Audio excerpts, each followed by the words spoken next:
Hey everybody, coming to you from an undisclosed location, possibly known as the outside of my house. It is Friday, October 31st. Happy Halloween! I hope you're having a safe and sane Halloween, as they say, unless you don't live in North America, in which case I hope you're just having a great Friday, and so forth. But I just got back recently from my bike ride. It's been a while since I've been able to do one of these shorts, a little over a week, I think. Just been so swamped with work. But I'm glad to be able to get back into these because I want to talk to you folks a little bit about something that I thought about the other day relating to characters and how we treat characters in our fiction. I saw a quote from an author that said something to the effect of, I'm paraphrasing it, but I need to do some damage to my little darlings. Basically paraphrasing it, but that's essentially the gist of it. And it struck me that I've heard a number of comments like that. I need to beat up my characters. I need to hurt my characters. I need to put my characters through the ringer. I need to rip out the carpet from underneath them, etc., etc., etc. And it struck me, I don't know whether the idea is to root against your characters or possibly to root for them. I think that you can do that. I've spoken with author Lauren Bucas some years ago about The Shining Girls, in which she said that she really liked beating the hell out of the villain in her book because it was something she could do in her fiction that she wasn't seeing as much in reality.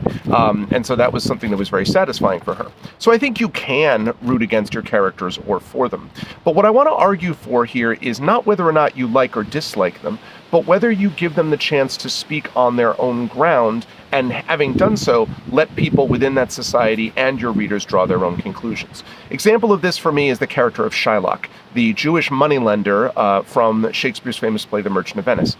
Now, this is a deeply problematic character in a lot of ways, right? It plays into a lot of these anti-Semitic tropes. But it's important to remember that these anti-Semitic tropes come from the society around Shylock. It's not subtle. They spend their time referring to him as the Jew and referring to, the way that he is anti-Christian and all these other sort of anti-Semitic things that I won't get into, because that was a function, even in Venice, the most liberal city-state of the time, that was a function of the time. It was still a deeply anti-Semitic experience.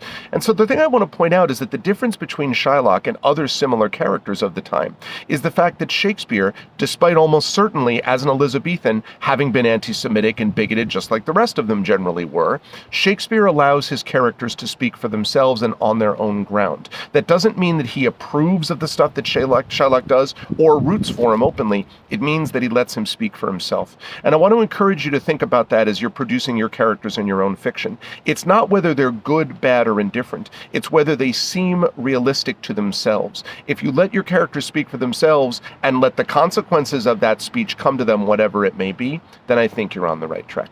That's it for me. Have a good Halloween. I'll see you next week.